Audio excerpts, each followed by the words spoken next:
The Astros take care of business in Game 3 and look to even the series tonight. Jaylen Brown looks to, step into a leadership role for the Boston Celtics. All that and more on the Thursday edition of Snowman in the Morning, and it begins right now.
On your mark, get set. Let's go. I can't do it. We'll do it live. Do it live! I'll write it and we'll do it live! Mister, will you please wake up, wake up, wake up, wake up, wake up?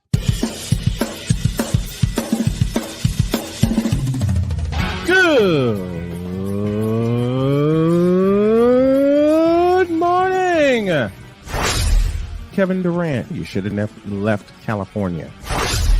This Brown sexual upset me in having to bring this teenage idiot from Wisconsin into a sports conversation. Are you really surprised that the Cowboys are giving up on Ezekiel Elliott? Whoa. Hell no. Well, no one cares about baseball.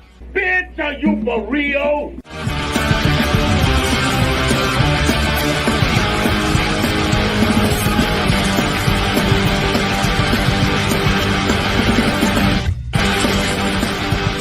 Oh, yeah! Time to get this bad boy started. Good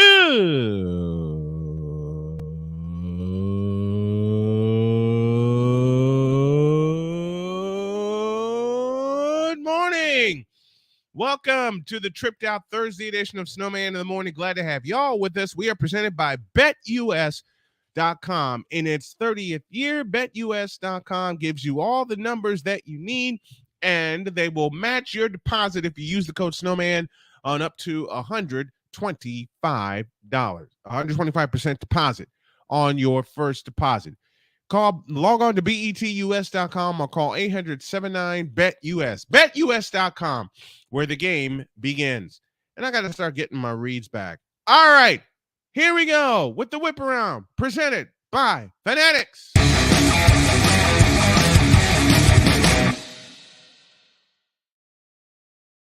Press the button too early because I got to welcome this man.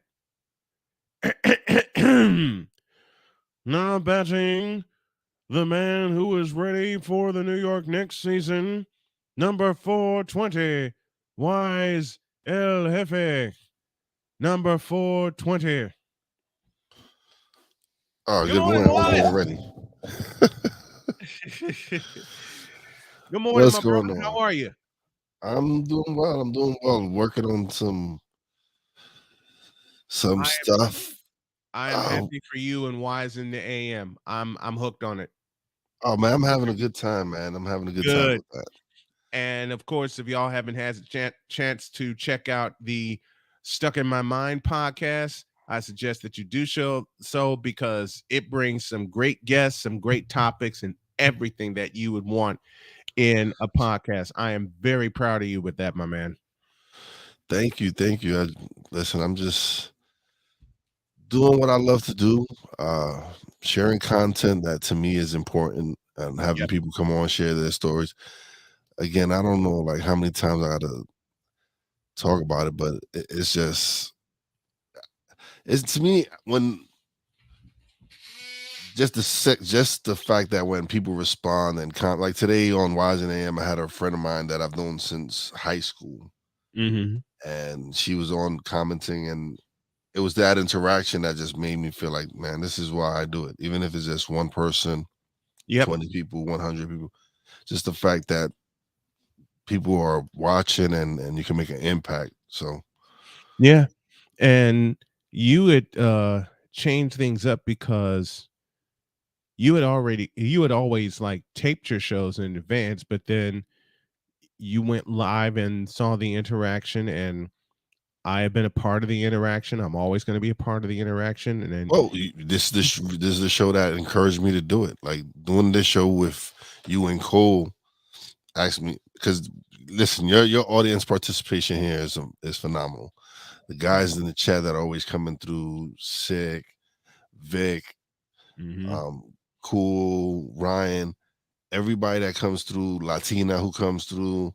yeah, We got so many different people coming through, and the interaction and the fun that we have with the audience, it just made me go like, you know what? That's what I want to do. I want to do my show live, have people participate, because it makes it their show as well. yeah, And that's what I really truly learned, is that when they feel it's their show, they'll support it and they'll come share it. And it's a blessing to be able to do any of this. So yeah. It is. It is, man. It is, because I can honestly say for about 4 or 5 months when I lived in North Carolina, I used to tape my show in advance. But then I talked to Jody, my wife, and she asked me a question. She says, "How much fun do you have doing your show live?" I'm like, I really enjoy it because it's a different flow when it's live as opposed to it being taped. And then the stuff went down with Tobacco Road Sports Radio, and Jody gave me an ultimatum in the form of a question. She says, why do you keep letting that network screw you over?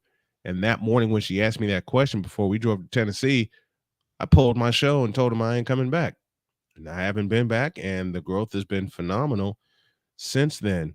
And I am so happy for you and happy to be an inspiration for you and the Stuck in My Mind podcast and your show Wize in the AM, and Drew's D Willie in the evening.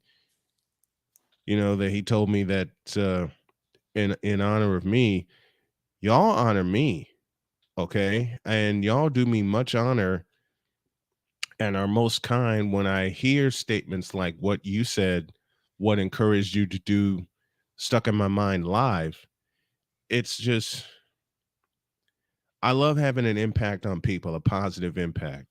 and you do, and that's why sometimes, like, we're brothers. Like I'm saying, Yep. you're my brother, Cole's my brother, and Mhm. we're able to speak on things, and we're able to have some great discussions.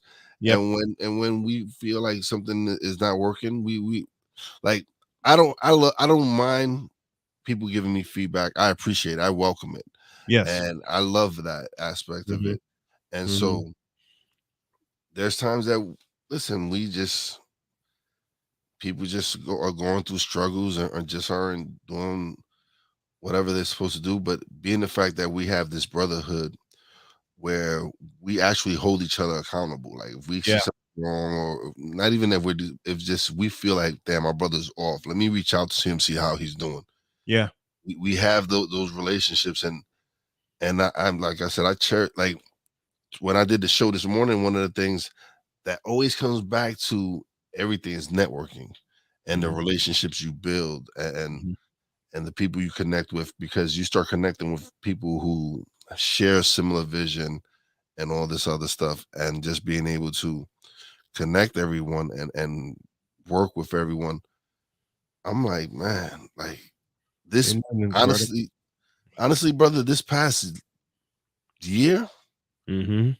the growth Yeah. and what everything that I'm doing and everything I'm learning from so many different people, it's paid off for me. It's paid off. And not in the aspect where the show is monetized, no, in the fact that I've learned so much in this year that's helped me take my podcast to another level, and it Mhm. just keeps growing and growing. Yeah. And so that's why I like whenever I have anything any new tools and anything, I always share with my brothers and I always share with everybody because I want everybody to grow. To Yeah. me, we all just need to grow and develop We and do. yeah, man. We do. And I love having you on when you come on with us. It's so much fun to have you. And first of all, the wildness that you bring, the knowledge of sports that you bring with the teams that you follow. When you first let loose here on this program, when Cole introduced an element and you had us all cracking up laughing, I can honestly say that's one of the biggest parts that I love about you, when you just like snap at a finger. But that's only a part of what I love about you the most. I love hearing you laugh. I love hearing you talk to people. I love the way you interview people. You get inside their minds and they come out and tell their stories. And I got to tell you, bro, you're such a great storyteller with your guests. And you're an absolutely wonderful host. I love seeing the growth that you've had just since we met, and just such in the past year alone. I need to thank for introducing me to National Podcast Day, which is September 30th every year, and Jeff Ravilla bringing me on the last 2 years and making me a featured guest. I have you to thank for that, my friend. Brother, it's my goal, my goal is to everybody I come in contact with, everybody who I'm friends with, is to help uplift them. And that's it. Like I try to share like on Wize in the AM, I play I gotta get Cole to send me the Snowman in the morning commercial. But Yeah. I need, like, I play Ryan's commercial. I even played the Eagles Elite podcast. Yes. That's because that's my brother Cool McKay, even though I'm not an Eagles fan, and I am a Giants fan. Yeah. And But it that's hurts our to brother. play it. That's our brother. But that's our brother, though. That's my brother. I have to play it. Same thing with the Commanders. I play A Pizzle's commercial. I do this because I want people to check your content out. I play Chris Bass. So if anybody on my audience sees any of the commercials, or even if they want to see one of the commercials played, if they have a commercial, Right. I tell them to send it, because I gotta send you my commercial, because I'm redoing it today. While I have the off day and before I go to Indy to get my wounds taken care of for the final time. And let me throw this to you. I know I've said this before, but I gotta say it before we go to our first break. You, my brother, when you appeared on Snowman in the Morning as a co-host while I was in the hospital, while I was recovering from cancer, I can't thank you enough for that, for just saying, I'm stepping in. I'm taking care of my brother while he gets well. You and Cole immediately clicked. And I watched that first show when I was wheeled into ICU, and I saw the chemistry between you two, and I just saw you. And I cannot thank y'all enough. The fans that wrote me, you, Cole, Victor, Ryan, everybody that sent me a message or sent Jody a message, cheering me on in this fight. And the fight's still going, even though I'm in remission. The fight's still going for me to get back to my optimum health at age 51. I love you. I love you so very much for everything that you do and everything that you are. And it would be remiss if I didn't tell you, while I'm looking at this camera and looking at you, Wize, that at the very least, I appreciate you and everything that you are. Brother, man, I appreciated you even considering me, man. It was, you didn't have to do that. You just, out of nowhere, you just say, hey, can you co-host the show? And I was like, yeah, the days I'm off, I can do it. And it's been a blast. I've been blessed, man. Like, the fact that me and Cole do mentality now. Yes. And I get to, and it's crazy because all my shows are different. Like, every part of it has piece of my personality. So Yep. on mentality, I get to bring out a side of Bizarro. me that it's a character. How did I Victor play a say it? character on mentality type. How did Victor say it? Bizarro Wize. Yeah, but the thing is, Cole just brings out like he knows the like. Shout out to Ryan McCarthy for bringing this one up. It was the representative from New York who pulled the fire alarm. And I start off like when we started the thing, I started off like look at I cursed. I was like, we're talking about a fire alarm being pulled here. And I tore into the representative, but it's people you tore him up, man. I love that. If y'all missed it, if y'all missed the latest episode of Mentality, which you can catch on Real Wize TV's YouTube channel, you can catch it on Comey Media YouTube channel, and you can catch the replay on Snowman Multimedia and Snowman Multimedia Sports Radio. These 96 seconds are pure comedic platinum. Take a look. Bro, you walk through this office building every day. You know what the fire alarm look like. I don't want to hear that. Oh my is wrong? Like you got. I wish you had that button right now. Got me with this bull. You got a mother thinking from New York can't read. Don't know red means fire alarm. Like you seen it says don't pull or pull in case of emergency. There was no emergency. Like oh my God. Keep Let me cooking. calm down. Because this dude is really a yo. Keep cooking. I'm wondering why you even brought this up, man. Like this is not news. This is not news. This is some stupid trying to make a power play, and he came out looking like a dumb. This is all that is. Well, let me try to delay this. I'm late. Negro, put up. You need to speed up your watch or something, or put your alarm set so you can leave 20 minutes earlier. I don't know, but pull a fire alarm. Yo, you were just giving New Yorkers a bad name with this dumb, stupid. Like really. Oh my gosh. It's the greatest 90 seconds I've ever seen in my life. Not, people come to me and they said, this morning when I was bringing Sonya home from work, I went to Circle K to get a drink for me and her. And someone came up to me and they said, do you do something called Snowman in the morning? I said, yes. And they just immediately burst out laughing. And I'm going, why are you cracking up? 2 words came out of their mouth next. Bronzexual confessions. And I lost it right there in the store. And they said, we love seeing you go off. I said, look, it's not just me. And they said, what's your YouTube channel? So I gave it to them. And then like 4 or 5 other people came to me and asked me what my YouTube channel was.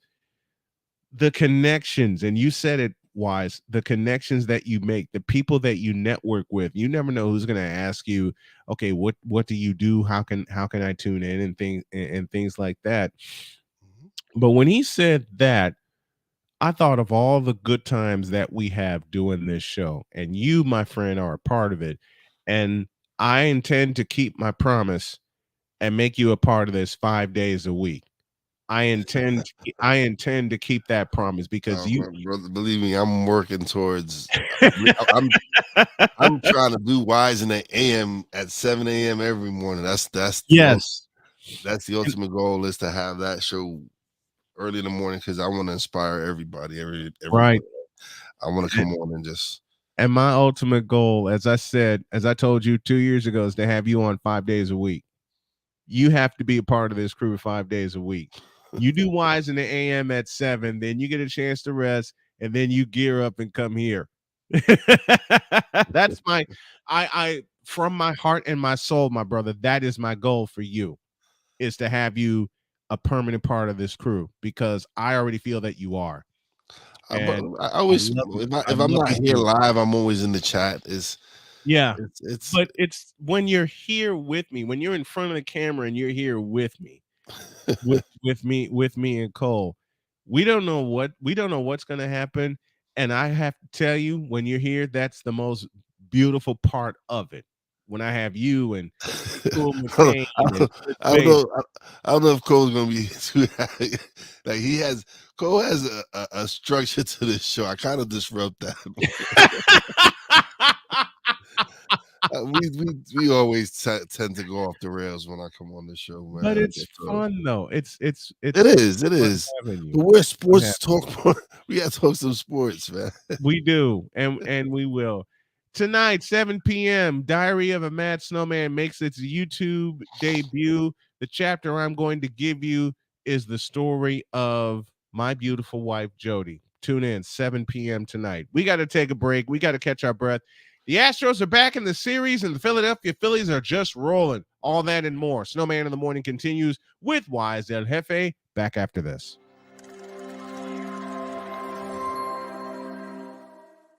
Attention sports fans, looking for the ultimate gear and apparel to show your team pride? Look no further than Fanatics, the #1 destination for sports enthusiasts. Visit snowmanmultimediasports.com today and shop a wide selection of officially licensed merchandise from your favorite teams and players.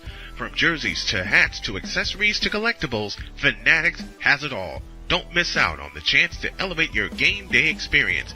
Head over to snowmanmultimediasports.com/fanatics and gear up like a true fan with Fanatics. Officially licensed everything.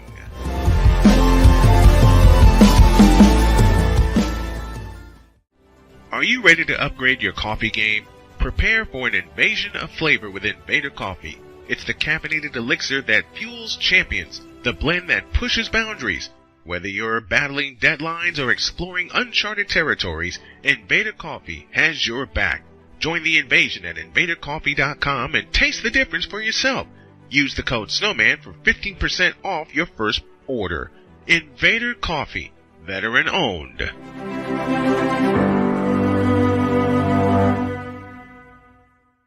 Hey, Eagles fan. Join my man Cool McCain and a host of others as they break down every single game, every single week in an objective manner, and also from a fan's perspective as well. Remember, this cast feels just like you. Nobody likes you. And you don't care. Fly, Eagles, fly. Eagles Elite Podcast. Every Wednesday at 8:30 p.m. Eastern on YouTube and other podcast outlets.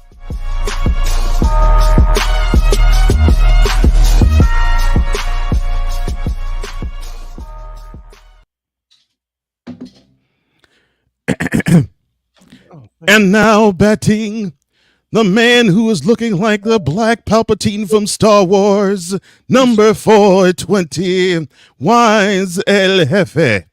Number 420. Nice of you to show up. You stupid. Thank you. Thank you, Wize. Thank you. Thank you, Koso, man. Oh, I love you dearly, man. I love you dearly. I asked Cole to be the EP of the show, and he does a wonderful job. And sometimes he gives me so much mess when the show goes completely off the rails, to the point where when it does go off the rails, Cole pushes a button. And this is what he usually sends me.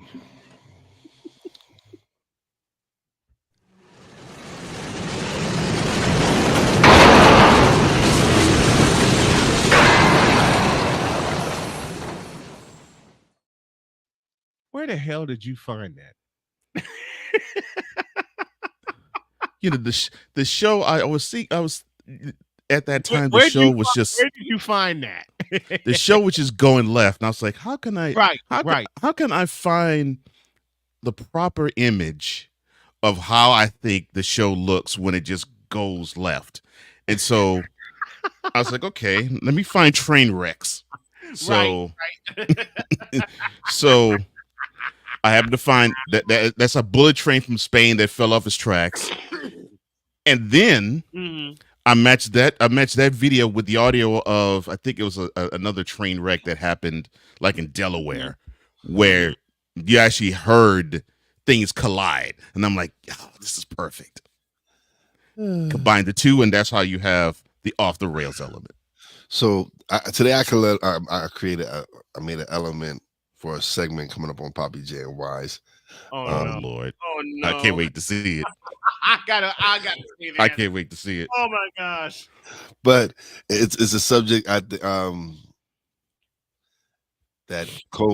me and Cole have been messaging about the last couple. Right. Oh my gosh. My gosh. And we're just gonna on that situation, and the element is funny. It's funny. Okay. Oh, man. Adam Pena joins us, and he says, I really enjoy the journey that you're on and chasing your dream. Looking forward to hearing about the Astros coming back and putting those damn haters in their place. We may as well go there right now, because the Astros are back in the ALCS. They're down 2-1 now after they went to Texas and smacked around Max Scherzer, who's now a has-been. 8-5 is the final. Game 4 is tonight. Listen, I love Max Scherzer. I do too. Even though he's pitching for the Rangers now, I do like Max Scherzer. I love Max Scherzer. But look at the way he's pitched in the last year. Well, he's old. No lie. What do you say, Cole? No lie to be found. Yeah. Oh, no line to be found. Yeah, he is old. Coming back from injury. He's old and he's hampered. Yeah, I agree with that. He's very much hampered. It just makes me think, what if Max Scherzer wasn't hampered? How would he look the same dominant way that he was in Washington when they won the World Series in 2019? No. I think he was somewhat on his downturn then, but it didn't. It didn't start Game 7 of that series. Didn't Scherzer start Game 7? Because I know Strasburg pitched his ass off in Game 6. Oh yes, Strasburg pitched a Jimmy Game 6. I think he did start Game 7. I think. I gotta remember that, but I know Strasburg started Game 6 because I have it embedded in my memory. The dude just silenced those Astros bats for 8 solid innings. I'm like, 8 solid innings. I was like, somebody get this man off the hill, because the Astros ain't solving this guy. I'm like, oh man, basically like how and the bullpen only basically how. Right, basically how I'm feeling now about Jordan Montgomery. I'm like, oh Lord. It was to the point where when it got to the 6th inning, I'm like, come on, Bruce. Scherzer did start Game 7. Game 7. I was like, Scherzer did start Game 7. I was praying to the Lord. I said, come on, Bruce, please have a quick hook, because the Astros bats ain't solving him. And he did have a quicker hook than I would have had, because I would have let him go until I saw the first sign of trouble from him. Because he was now getting the third time around for the Astros lineup, and none of them was solving him except for maybe Abreu. And I say even maybe on that front, because because I think Abreu was like 1 for 3 against him. So and he was the only one that solved him. Yeah, he was the only one that solved him. Well, they solved a lot of problems last night. 8-5 was the final score. Game 4 tonight, I believe, and 8:03 is the 8:03 is they need to win this game. Say that again, Wize. They gotta win this game. If they don't win this game, that won't look good. And I think they'll win. Yep. 8:03 is the first pitch tonight. Philadelphia and Arizona. We'll get to that series in earlier. Just a moment. Yeah, it's an early start. They pitch at 5:03. But this is what concerns me. This is what concerns me about the series at large. The Astros this year, and I've mentioned this to both of you, the Astros this year have been literally average, if not below average at home. But on the road, they're world beaters. And that's the problem. And on the road, they're world beaters. It's reminding me of the 2019 World Series, because that's exactly how it played out. The road team won every game. And that was the first time in history where the road team won every game.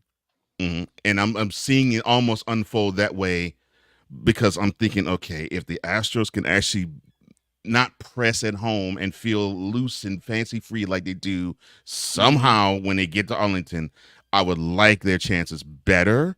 I still like their chances, but I would like it better. And they like, got to get one at home. If they get one at home, then they'll win 3 in Arlington. Because they feel like that's why I called 6 games.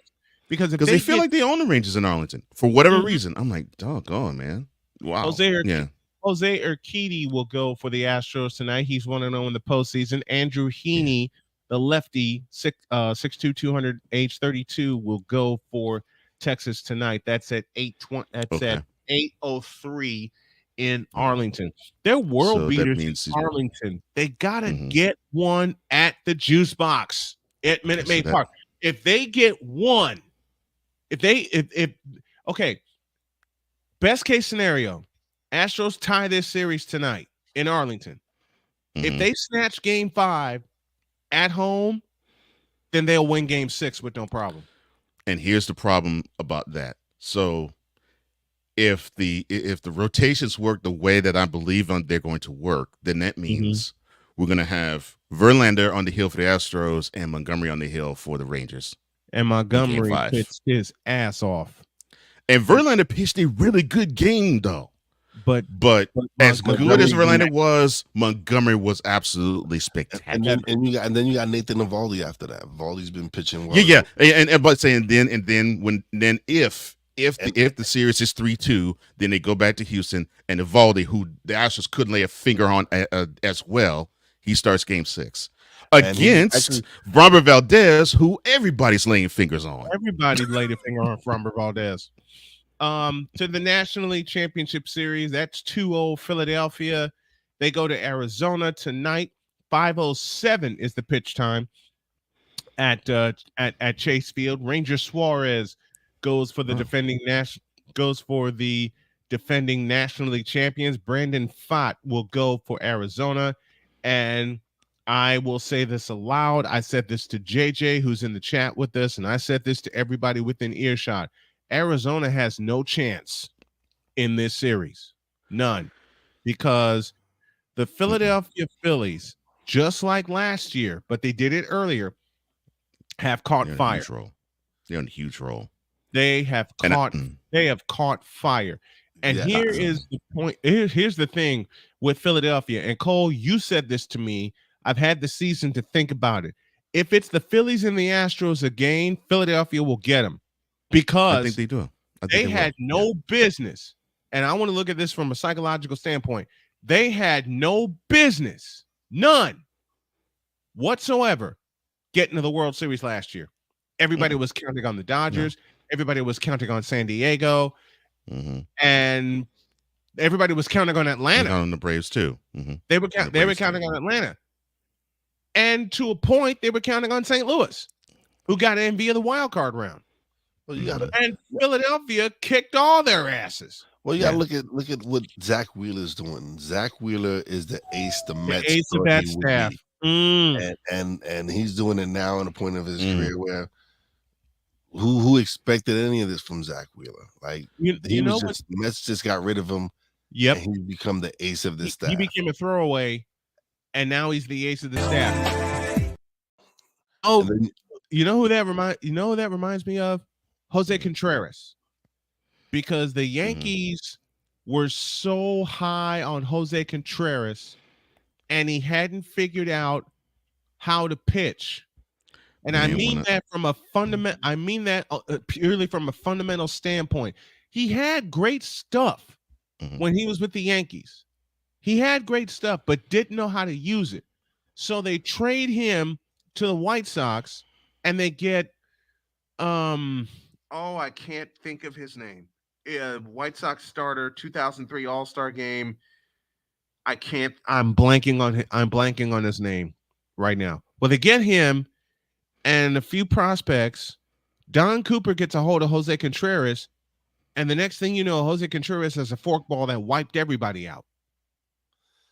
Listen, trades happen where people just need a change of scenery sometimes, man. Not everybody can pitch in New York. It's been proven that not everyone is meant for the bright lights of the city. Right. And so he needed a change of scenery. Look at Brian Jordan Montgomery. We didn't expect I'm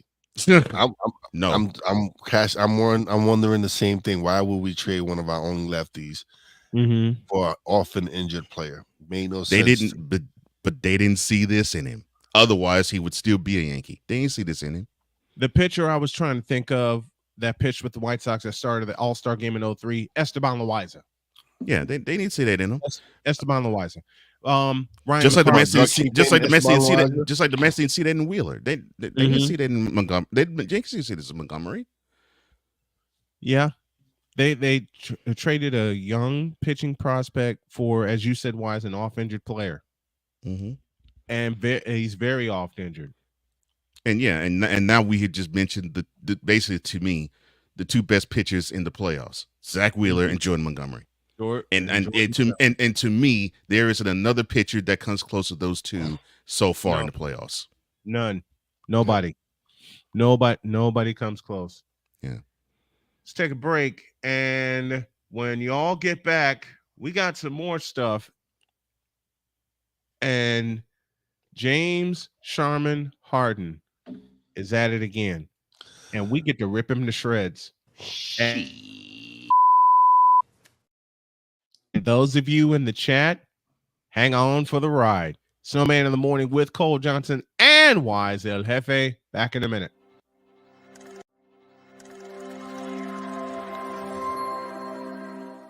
Hey, Eagles fan. Join my man Cool McCain and a host of others as they break down every single game, every single week in an objective manner, and also from a fan's perspective as well. Remember, this cast feels just like you. Nobody likes you. And you don't care. Fly, Eagles, fly. Eagles Elite Podcast. Every Wednesday at 8:30 p.m. Eastern on YouTube and other podcast outlets.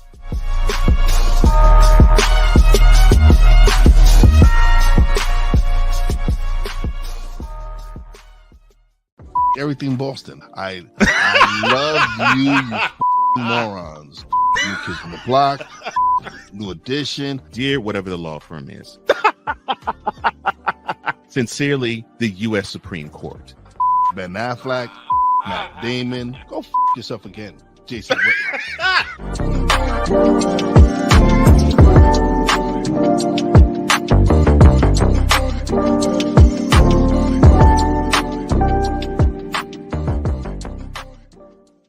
Ready to hang with some fellas who know football? Let's ride. LC Muscles 28. I think they're the most overrated defense in the league. Steel Sermon. We did not trail for a single second. Tiny Tim. McCarthy is a bonehead. A Pizzle 90. I'm going with my boys. Fins up, baby. Get ready for the Four Horsemen of Pick'ems. Every Wednesday night at 10 p.m. Eastern, 9 p.m. Central on YouTube.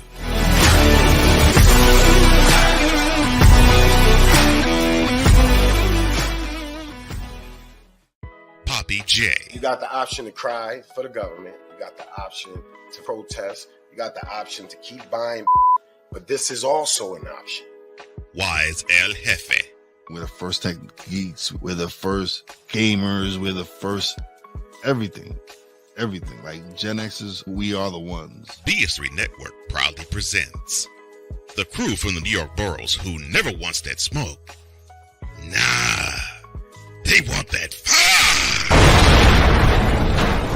Papi J and Wize El Jefe. Fridays at 9 p.m. Eastern, 8 p.m. Central. Check your local listings for your viewing and listening pleasure.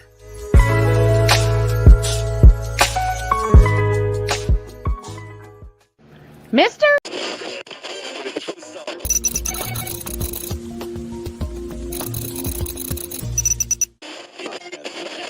You fool!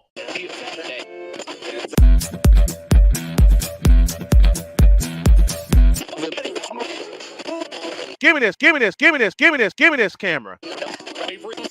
Yes, LeBron, it is you. It's always been you. It always will be you. Forever and ever. Amen.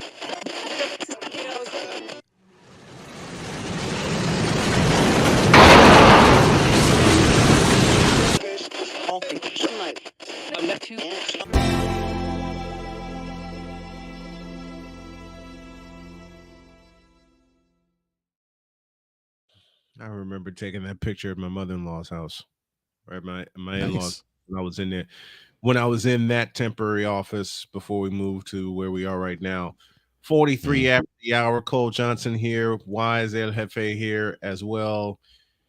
And I must ask this question. I don't want to ask this question, but I need to ask this question because we're gonna have some fun right now. Please ask. I will read the headline that you sent me, Master Cole, and then we're going to go off the rails with this. James Harden skips 76ers practice. Coach Nick Nurse unsure of what comes next. I am going to sit back for this one and not lead off and not go, how do you put it, Cole? Completely off yet. Would you, Master Cole, please dish this stuffed cornrow wearing pig a couple of reality checks? Please. Oh, no. Please. Floor is yours. Take it. 76ers organization. You see, you are witnessing up close and personal what we all knew. What we all knew, and as a Rockets fan here, have witnessed. I mean, the playbook could not have been written any better, and he could not be executing the same crap he did when he was in Houston 3 years ago. I mean, it's going to plan again. I mean, it's again going. Yes, it is going to script. I mean, he didn't. You know, he didn't like his teammates, and he felt as though that he was the guy to lead them, but the organization had the gall and the audacity to want to go somewhere else. And then it turns into, well, it's the organization that has leaks and problems and faults because I was promised something and they reneged on their promise. And now he is skipping camp. Well, Mr. Nurse, may I pose a question before you continue? A very obvious one, sir. As a student of the game, as you are, and Wize, and the folks in the chat with this, my question is as follows, and it goes like this: where have we seen this before? Let's see, Mr. Nurse.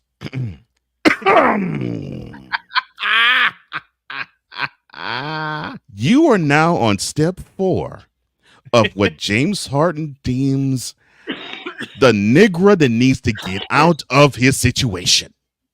Again. And you are on step 4, which is now I'm skipping practice because I want to make my intentions clear. I do not want to be a part of this organization. And I will do everything possible to do so. And in about, maybe a couple of weeks, he'll probably get to step 5, which will be he will be on the Zion Williamson diet. Wait a minute, but he was already on step 5 when he left Houston, didn't he? Well, it was that coupled with wanting to be maskless in the COVID era that basically ushered him out. So, since the COVID thing, the Zion Williamson diet is next. Right. So I would say he'll have all the gumbo and possible and po' boys possible, but no, he'll have all the hoagies since he's in Philly. He'll have all the hoagies his heart will desire because he wants to get out. And cheesesteaks, because he wants to get out of his situation and head to his hometown of LA, because the Lakers, oh no, they don't want him because it would take away from LeBron. I mean, the Clippers want him. They desire for him. They need him. And the beard feels drawn to him. You see, Mr. Nurse, Mr. Harden said the same thing about the Nets when he was a Rocket. When he was a Stay Puft Marshmallow Man, he heard the whispers and he said to the Rocket organization, look, there's a team that wants me. The Nets need me. You see Durant, you see Kyrie, they want me. They need me. You got to get me there, because I'm going to be even more of a roly-poly if I stay here. Oh, I'm sorry. That was his COVID coughing on him. But see, you are now in the throes, Mr. Nurse, of a guy who will do everything to get out of the situation. And I mean everything. Heck, he might pull a Kyrie and come up with some sort of sickness. Who knows? What I do know is this, sir. I thought he did that. You have right. But what I do know is this. I thought he did that already in the bubble. Oh, yes. I'm sorry. Go on. But what I do know is this, and I know this within the bowels of my heart. Yes. You should not feel afraid, Mr. Nurse. You have a team that will go just as far without him as with him. Because because without Harden, they will advance to the Eastern Conference semifinals and bow out just like they did last year with him. Yep. Because it's been proven they did it without him, and it's been proven they did it with him. So basically what I'm saying to you, Mr. Nurse, is you and the 76ers organization will be losing nothing.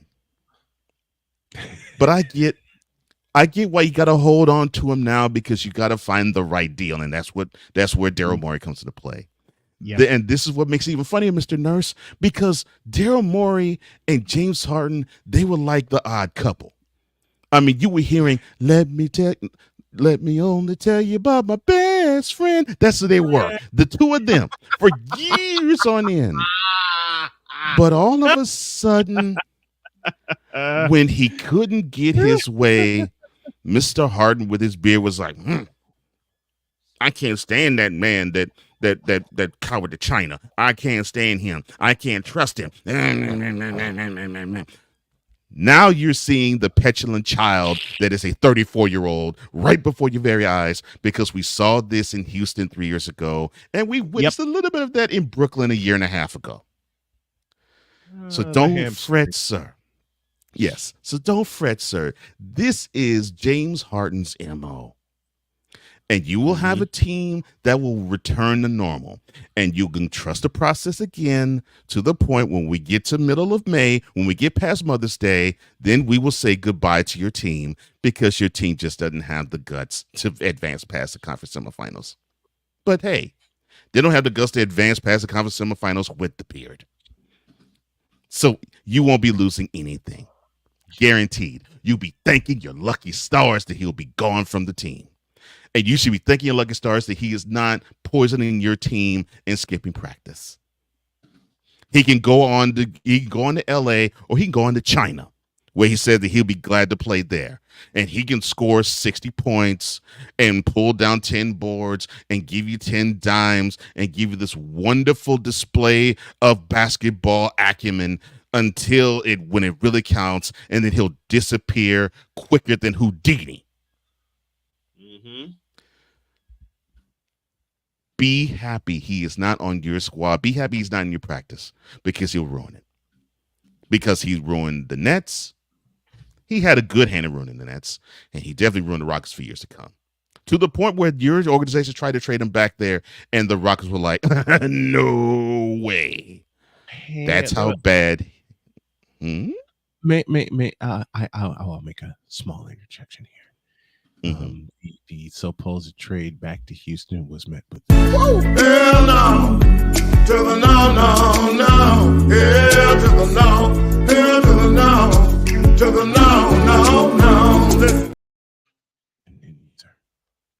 Thank you. That is how bad James Harden's name is in these streets. His own team, where he made his name, doesn't want him back because he still believes he could be the one cog that could spell the difference between a lottery team and a championship winning team. He was supposed to be that in Philly. Thank you. That's exactly what he was supposed to be in Philly. He was supposed to be that in Philly. Yeah. You see that? My brother Wize, he echoes my sentiments. He echoes my sentiments. You're losing nothing. So don't feel afraid. Don't say the ship is sinking, because it's not. No. You'll be doing like the Wiz when the Wicked Witch died, and you'll be singing that Luther Vandross song, Can You Feel a Brand New Day? Because I guarantee you that is what you all be singing in Delaware Valley once that beard is gone. You will feel a brand new day, and then you'll get back to the same old business. Out the playoffs, mid-May.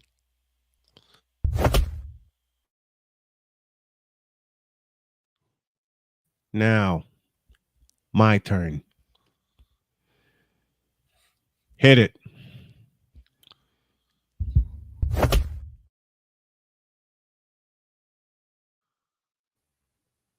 James Harden skips practice. Where have we seen this before? Where have we read this before? Where have we heard about this before? Oh, I remember when he could not sit down because of the 4 ass kickings he took at the hands of the Golden State Warriors.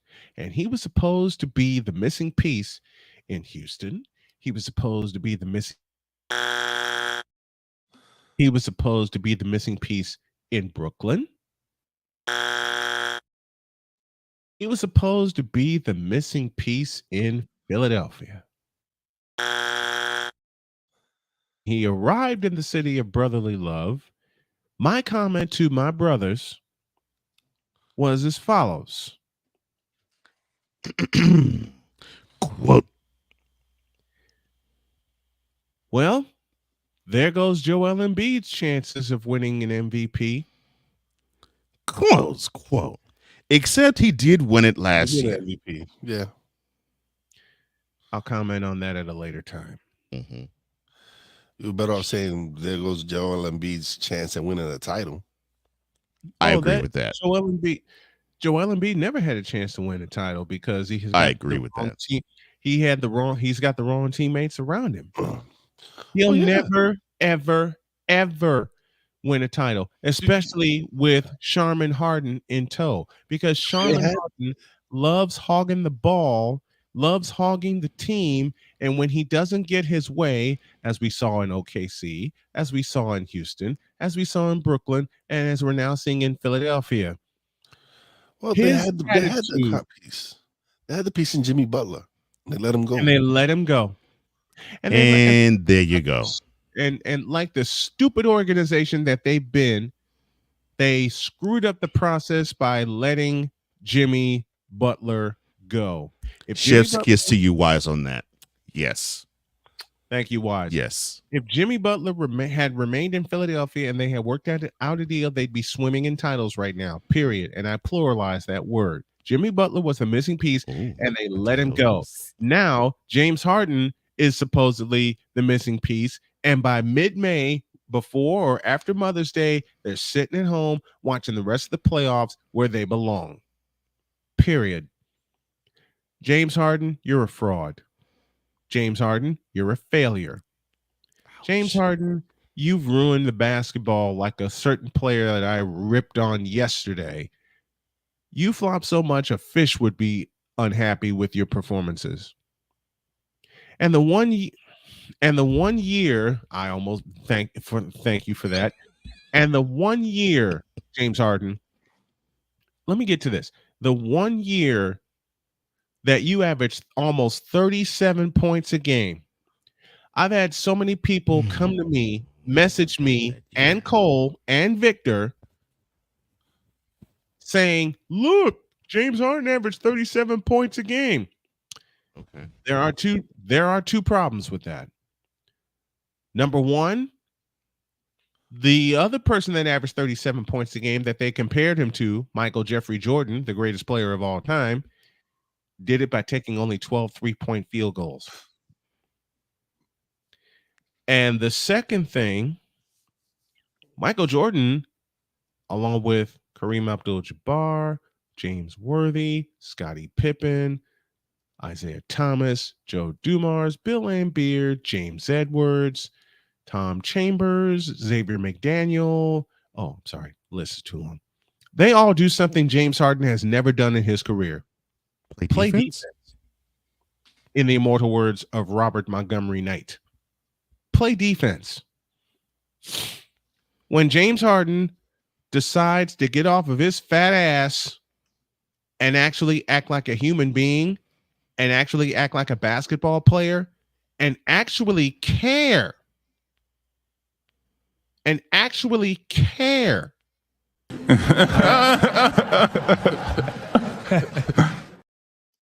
Thank you. That laugh was necessary. Mm-hmm. And actually care about playing both sides of the floor, which we know he doesn't. Hubie, the great Hubie Brown, the legendary Hubie Brown, says he plays that matador defense. Hubie, you could not have said it better. See a game in Houston against the Detroit Pistons. Could not have said it better. Hubie. Ole! You know why? When people message me saying I have to give Harden his props, and I blatantly Bitch, are you for real? Timing. Thank you, Dolomite, and thank you, Cole, for that button. I'll say it again.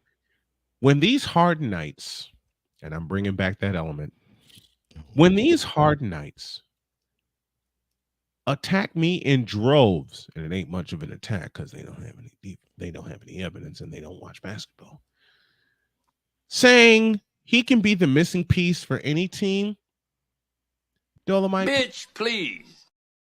you read. But Dolomite, please respond to that. Bitch, are you for real? And now Nick Nurse is a marked man and a dead man walking. Ouch. Why? Because of James freaking Harden. I hope his job is not tied to that idiot. If the Sixers were smart, they'd cut bait with James Harden, tell him, hit the road, Jack, don't you come back no more, and they'd cut bait with Daryl Morey. Kick them both out, and you got to keep them separated. Will that happen? No, because the Sixers don't have the balls to make it happen. And I leave you with this. Because of James Sharman Harden, Nick Nurse is a marked man and a dead man walking. You got to keep them separated. You just God, got I there. love Damn. you. God, I love you for that reference. And I'm glad, Cole, that you caught it. Offspring. I know exactly where you were going with that. A little bit of Offspring in our Thursday. The Cool Coach Hour is next after an extended break. Back after this. Oh, you seem extremely hyped.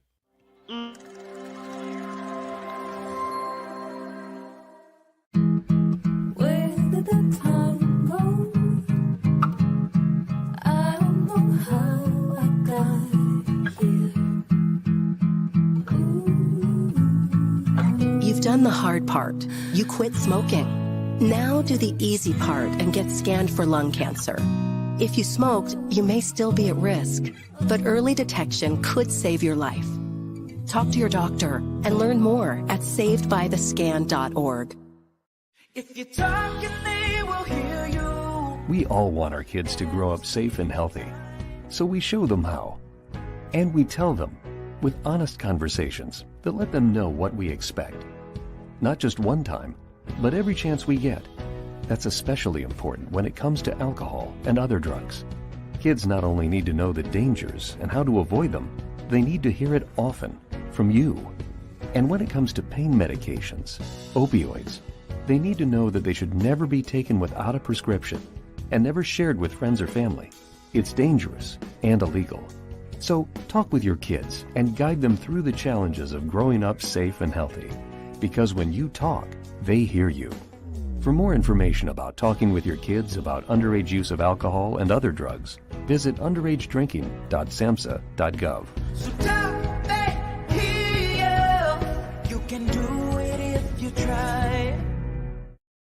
He was only 58 years old when he passed away. That outcome could have been different. Colorado happens to be one of the worst states for radon levels. It's in our ground, and it seeps up. The more you breathe radon, the more chance you have of DNA being hit and the cell mutated. The EPA estimates 22,000 lung cancer deaths a year caused by radon.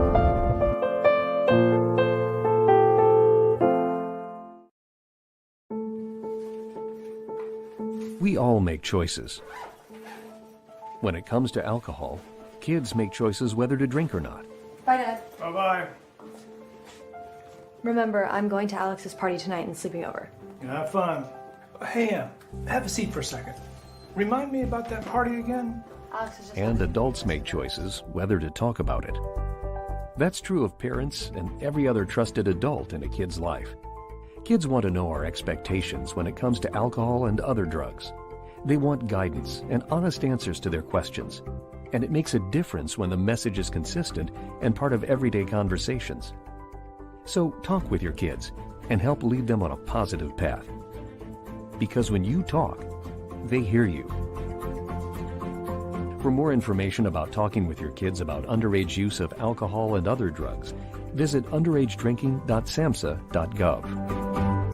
Mister, how do you operate this Twitter thing or this Instagram thing or whatever the heck?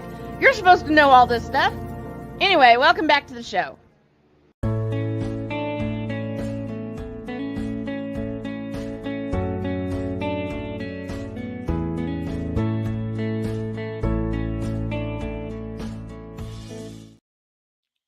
Hour two of this spectacular, 11:05 a.m., 5 after the hour with Wize El Jefe and Cole Johnson. Snowman here with you. Let's go to the Fanatics feedback zone because Cole unleashed an epic rant, which I will make a part of the YouTube channel beginning today. If Victor Locke says, "Oh dear God, not," I love it. Victor Locke says, "Oh dear God, not again." And he did this yesterday. He said, throws earbuds and walks away. The sarcastic takedown of Cole Sports is brought to you by Bushmouth Man Weaves, the artificially intelligent way to gaining your hair and beard. No, thank you. And Yolkmouth Dental Insurance. Either keep it minty fresh or keep it shut. Yeah, James Harden, do that for us, will you please? Also brought to you by Shadow Realm Wireless, which is where the Sixers will end up. And I will say this loud. I don't think Philadelphia makes the playoffs this year. Cole Sports, is this the 5-step approach by James Harden inspired by the Drew Hill hit song? There were 5 steps for getting off a team. Yeah, I'm sorry, my bad. Shout out the future sponsor of the 76ers. You can hear even the smallest violin playing while Joel Embiid cries again with Shadow Realm Wireless. Also services available in the Barclays Center. We have to visualize that one. Don't forget James Harden would make a few trips to Hershey, Pennsylvania. Oh dear Lord. You're right about that, sick. World. Probably would. We gotta visualize Shadow Realm Wireless. I don't know how, but we got to find a way to visualize that. Thank you, Victor. This rant by Cole Johnson is brought to you by James Harden's Sad Sack Buffet. Need to gain weight for your contract? Hold out, stuff your feelings, and stuff your face at James Harden's Sad Sack Buffet. You know, another brilliant ad by you, Ryan. Oh my, that one's got to get visualized. That one's got to get visualized. Sad sack buffet. I love it. If you could, James Harden would be on the disabled list due to menstrual cramps. Oh Lord. I see what you did there, Sick. The coach should be celebrating like Danny DeVito in the beginning of Ruthless People. He We haven't won't. seen in a minute. Oh, I haven't seen that in a minute either. He won't though. I still say he's a dead man walking because of James Harden. Hey, cheer up 76ers. There's There's always the NBA Cup. I like So the way you're saying they're gonna fire Nick Nurse after 1 year? Two. I don't Because think James Harden Harden's did. going to finagle his way. Yeah. Listen, James Harden's going to finagle his way into what is going to be a 1 year contract and then another 1 year contract. And when they don't make the Eastern Conference Finals, they'll blame Nick Nurse and send him packing. Yeah, because right now they're throwing all that weight to Doc Rivers. So they figured, okay, well, this is Doc Rivers' residue. So I don't think that's why they would get rid of him this year. After this year, I don't think they'll get rid of Nick Nurse after this year because of that. I hope you're right. I really hope you're right, because it's a pattern that I see with coaches that have championship pedigrees. They bring them in and they think, okay, you're going to be the savior, and they walk away. They get no guidance. They get no guidance. Tell me I'm wrong. They get no, I guidance. can't tell you. I can't even come close to fixing my mouth to say you're wrong on that. But I feel. What do I always say? Find the lie. Find the lie. Be found. I just feel so sorry that we're now once again talking about Mike McCarthy.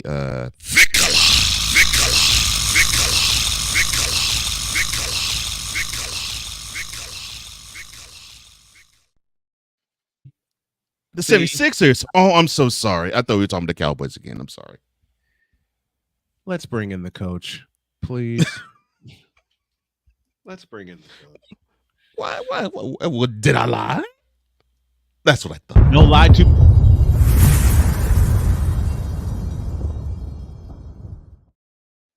One half of the Cool and Coach Hour has joined us. Coach Dante is in the house. Well, how are you, my man? Great to have you. What's up, man? I'm doing great, man. I'm doing great. How you guys doing? Are you covering the game tonight? What game?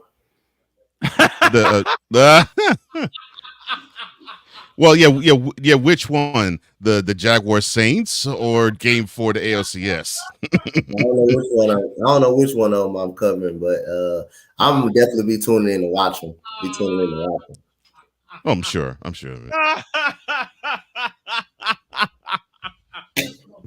That's all I needed to hear.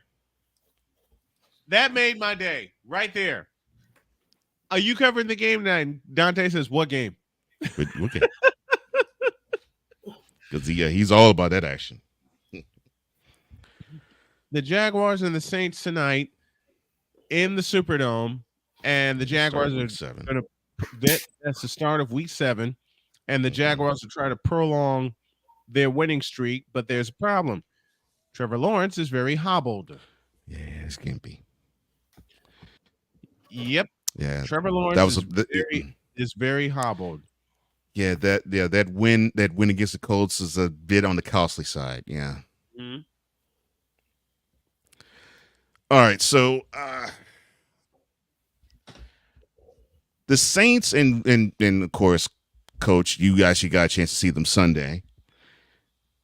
They seem to have this up and down feel. It's like sometimes they seem to be clicking, and other times they seem to be just stuck in neutral. Yep. Is there any way possible that the Saints could actually play more consistent than they've had thus far? Consistent. Yeah. I believe their offense got to be consistent. Their defense is really, really good, man. That defense is top notch from the secondary, from the defensive line. They can get to the quarterback, so I'm not so concerned about their defense. I think that defense can do good enough. I think they're elite defense. They're top 5 defense in the league. Their offense, I don't know how they got so many very good players on that offense and explosive players, and they can't score over 13 points or 18 points a night. I mean, Carr did have a great game. He did have a great game before that interception by Steve Nelson.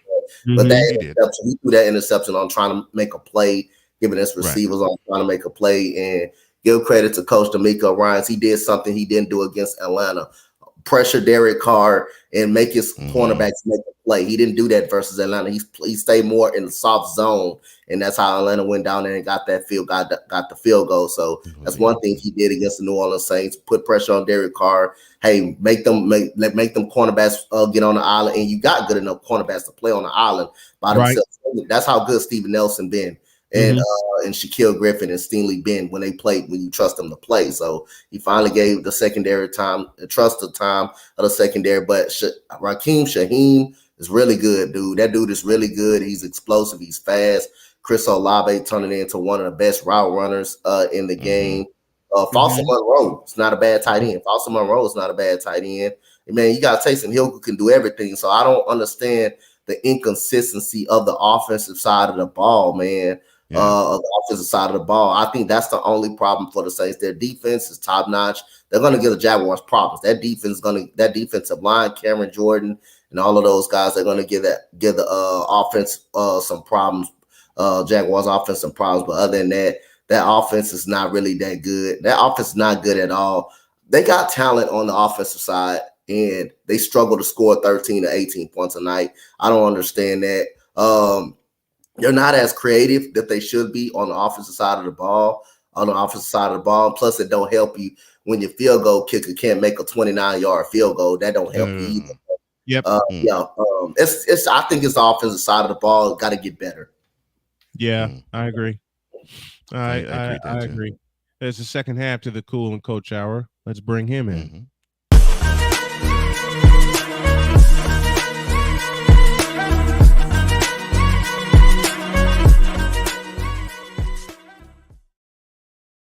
Cool McCain, aka Cool McCool, the most dangerous man in sports podcasting, and danger is his business. How are you, my brother? Good to have you.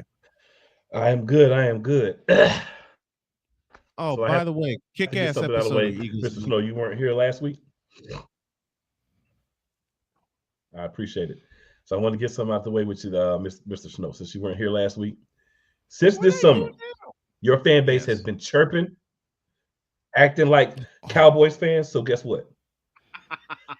You are now the Santa Clara football team. Let's go. No, we're the San Francisco 49ers, no matter what you say. The Santa Clara football team. No, sir. But you are the Santa Clara football team. Yeah, according to you and you only. But you want to get it back? Stop acting like Cowboys fans. Not me only, sir. I'm not one of them. I'm not one of them. No, I'm not one of them. I say your fan base. I didn't say you specifically. Not you. Yeah. Listen, since the top of the season, I have said, and I stick to, the NFC Championship will be between the Philadelphia Eagles and the San Francisco 49ers. The only thing that is yet to be determined is where. That's it. I saw something. I cannot do nothing about the fan base. All right. I saw something the fan base that sticks with me is actually critical of the team and critical of the games that we play. I talked about that last night on the show. But thank you. I saw something very disturbing. And that was leading into. Let me thank Cool for the Santa Clara football team. I'm gonna find a way. I'm gonna find a way to use that, and I'm gonna credit you every time I do use that. Go ahead, Cole. I found something very disturbing. Leading into last Sunday's game between the 49ers and the Cowboys, I witnessed a Commanders fan, an Eagles fan, and a Giants fan rooting for the Cowboys. I thought I died. Whoa. Time out. Time the hell out. What the moose's ass did you see that shouldn't have been seen? What the hell? I'm like, but and all three of them, and yes, two of the three are here, said to me, to a man, yeah, we know the 49ers are the better team, but that 49er fan base just needs to pipe it down. And they do. I'll say because we're just sick of hearing the 49ers fans just talk all this junk, and we actually are rooting for the Cowboys. I'm like, I thought your fan base hated the Cowboys more than life itself. How the heck you rooting for them unless it's to help your team in the divisional rankings? I'm like, you're rooting against the 49ers and the Cowboys are playing? I thought. You know what? I never thought I would see the day where I would see all three representations of the other NFC East teams root for the Cowboys against another team. So understand this though. As an Eagles fan, the Cowboys I said facts. The Cowboys beat the 49ers. Mm-hmm. That gives them another loss. That gives the 49ers another loss. You know what I'm saying? I know. I get it from the NFC standpoint. I get it from the NFC standpoint. I give it the Eagle standpoint. I do get that. But hey, Wize, you muted, Wize. What's up, Wize? What's up, Coach? What up, man? What up? Okay. Let me get somehow, some of you muted, Wize. So I'm not gonna lie. I went with Dallas because of Brian. I honestly went. I am not gonna deny us because he want to act like he don't be homering it up here. And no. The reason I went against the 49ers I am guilty. Yes. I will say three words. When I picked it. Wait a minute. Wait, why I picked it. Just a minute. I am guilty. All right. I'm looking in this camera, and with the jury of Cole Johnson, Cool McCain, Wize El Jefe, and the coach in front of me, give me the camera, please. I must make this admission of being a homer when it comes to my teams, because there are two of them in this household. I am totally guilty of the crimes I am being accused of. I'm totally guilty of the crimes I'm being accused of, and I understand why. I'm totally guilty. I'm guilty. I couldn't believe my ears, man. I never denied why I picked it. I never said. I know you didn't. I just couldn't believe my ears. I'm like, wait a minute. He made me. He was so annoying that I had to go against him. I'm like, but I'm thinking to myself. Like, I was tired of hearing about Purdy. Oh, he hasn't lost in the regular season. He's the second coming of whatever. I was tired of hearing that. And so when he got brought down that peg by Cleveland, I celebrated that with a meme. By Cleveland, yep. Yes, you did. Yes, you did. Yes, you did. And then you should have seen what glorious Jets. You should have seen what playmakers as well. Wait a minute. Y'all should have seen what playmakers. You about to stick at the Eagles fan now? Who's my boy? But I deal with Eagle fans at work every day. Oh, you deal with Eagle fans. He lives in Pennsylvania. Yeah. So when the Jets, he lives in Pennsylvania. Okay. So when the Jets, I'm not gonna lie, we be chirping too. The Eagles, it was like Christmas all over again. Like I get 2 undefeateds knocked off in one day. In the same day. In the same day. It was McCoffrey. I did, but cool. And I was not going to cool. I did not. But cool. I give you credit though. I give you credit. When the loss happened, you basically said, "So the Eagles are undefeated." I ain't gonna say nothing until my show Eagles Elite wins tonight. I'm like, I did the same thing. Time because even when he's been rough on them all year because they haven't had. He's rough all the time. He's rough all the time. You can't tell Cool nothing about them Eagles. He always hard on them. Oh yeah. Hey, I don't give my teams no credit unless they don't. Cause we don't. I don't give my teams that much credit like that. I tuned into an Eagles Elite after last year when the Eagles won the Meadowlands and routed the Giants. Mm-hmm. I could have sworn that the Eagles lost the game the way Cool was going in on them. I'm like, your team gained 200 yards on the ground, 200 yards in the air, and scored 48 points. How the heck are you going in on the Eagles? The defensive coordinator last year felt Cool's wrath every week. It wasn't a week, and it was getting worse and worse and worse and worse. It's the offense this year. That's why. It's the offense this year. Until Christmas Eve, when the offense did give up 40 points to the Cowboys, and then he unleashed in a way he never did before. Listen, Cool McCain, I bow to you for that rant after the Cowboys scored 40 points against your Eagles, and I checked that out. And y'all want to check this out too, because I have a surprise for you. This Sunday, the Browns take on the Indianapolis Colts, and my beautiful wife is going to join me on that play-by-play and reaction. We start our stream at 12:45 as the Browns take on the Colts at Lucas Oil Stadium in Indianapolis, Indiana. And that you probably using another font. I'm sorry, my bad. Go ahead. That might be fun to actually get a realistic fan on there with you know what? Man. Jody, I adore her so much in her fandom because I'll be in here watching the game. She'll be in her office watching the Colts while I'm doing play-by-play for another game. I would hear her growl because the Colts messed up on a play. Mm-hmm. And in midstream, I would just start laughing. Because that happened last Sunday. I was in here streaming the 49ers and the Browns. She was watching the Colts. And one of the greatest things I've ever heard Jody say while watching the Colts was, and I quote, "Learn to throw it to the team with the white jerseys, not the blue jerseys." I fell out. I fell out laughing. I fell out laughing when she kept, and the bad part is Jacksonville kept extending the lead and she kept saying that. Mm-hmm. I couldn't concentrate. Well, she was right. I mean, she did throw 3 picks in that game, so yeah. He did. And then as I told you, Cole, we had some stuff happen here. We had some stuff happen here with an unwanted guest. Yeah.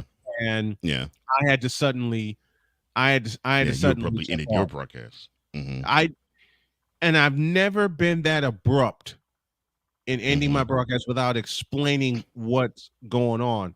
I'll explain it here.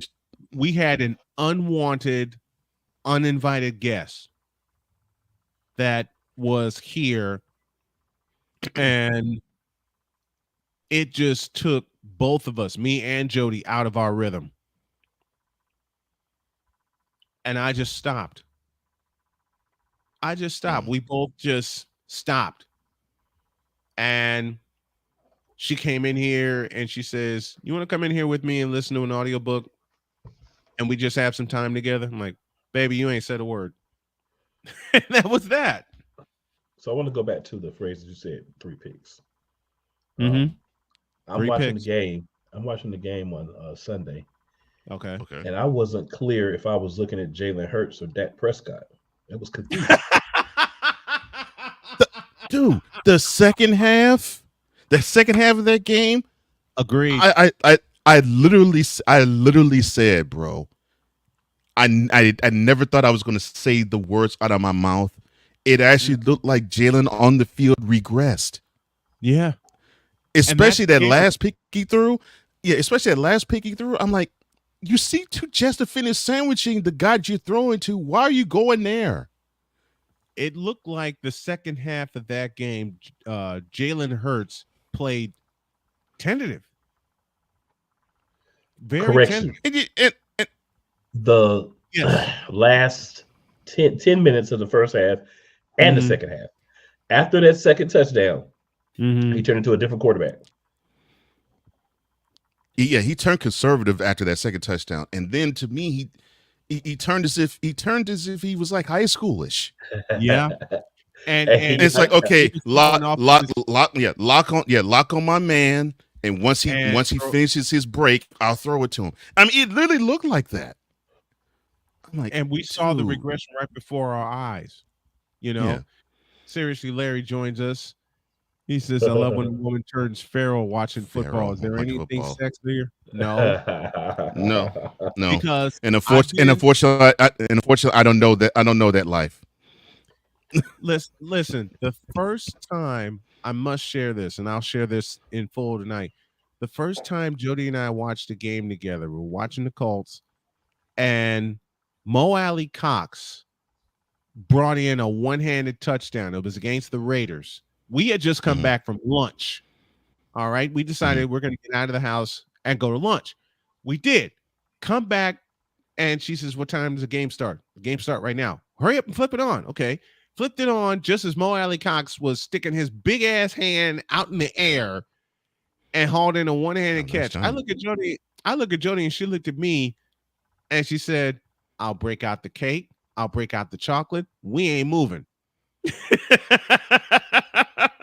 And we didn't move for the rest of the game. I want to say I agree with Mr. McCoffey. Nice. In his statement in the chat. I just want to say I agree with that. And it's all love, Mr. I agree with that too. You know, it's all love, Mr. McCoffey. You just did the unthinkable. Gotta get to. He also said, "I hope Cool called my rendition of Fly Eagles Fly on last night's Stove Conditions Required." You also would catch that rendition. You also would catch that same rendition on the latest Total Football Talk as well, when I actually sang it.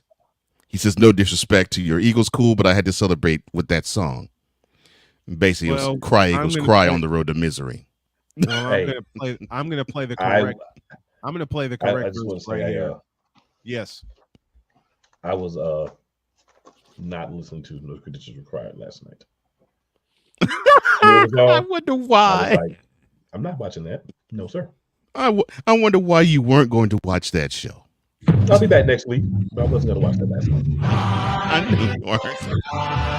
On the road to victory. Fly, Eagles fly. Score a touchdown, 1, 2, 3. Hit 'em low, hit 'em high, and watch our Eagles fly. Fly, Eagles fly. On the road to victory. E-A-T-L-E-S, Eagles! They don't even get me singing along after their performance on Sunday. I had to play it. Let's take a break. When we come back, the Las Vegas Aces make it 2 in a row. And I have a reality check for those who cover the WNBA. We're back in a moment.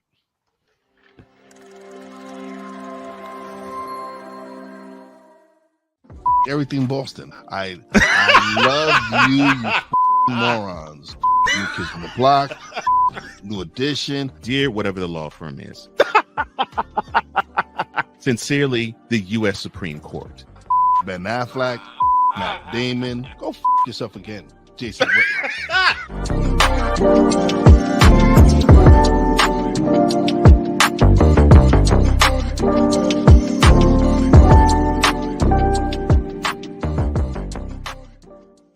Ready to hang with some fellas who know football?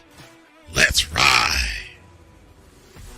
LC Muscles 28. I think they're the most overrated defense in the league. Steel Sermon. We did not trail for a single second. Tiny Tim. McCarthy is a bonehead. A Pizzle 90. I'm going with my boys. Fins up, baby. Get ready for the 4 Horsemen of Pick'ems.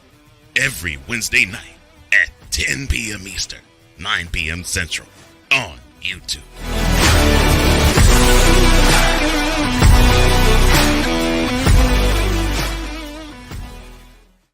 Papi J. You got the option to cry for the government. You got the option to protest. You got the option to keep buying, but this is also an option.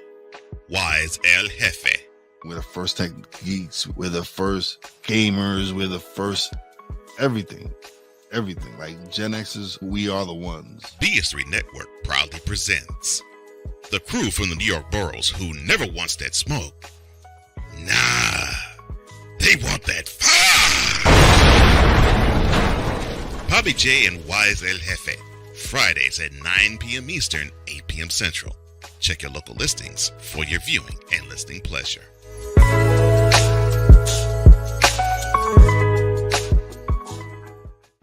Mister?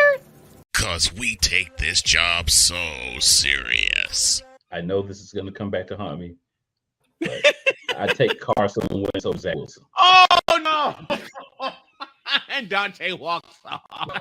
What in the all types of blue hell? Yes, it's Snowman in the Morning with Cole Johnson.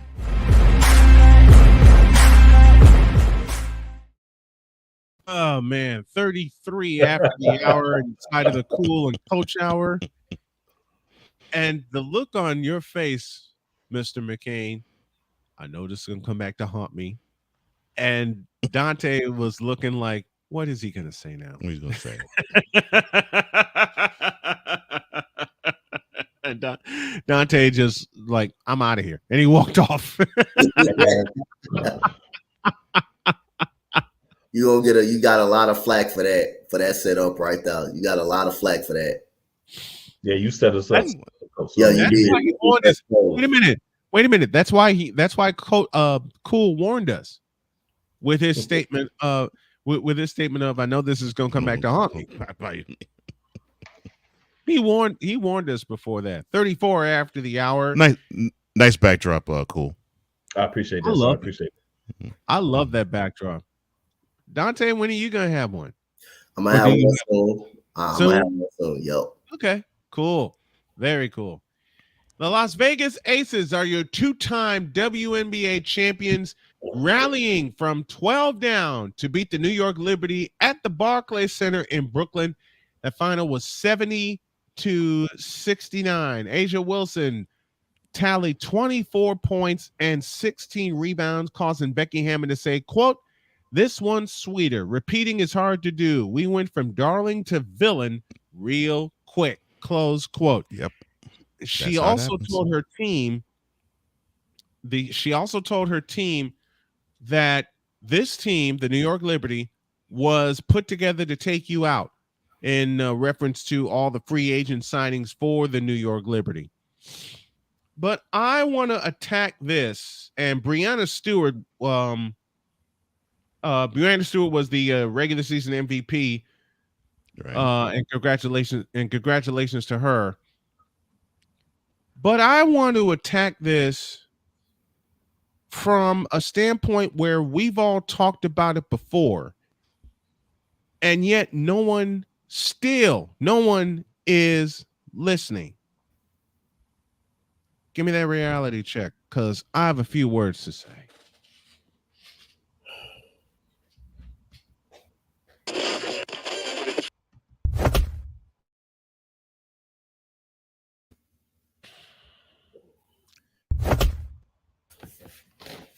I begin with this.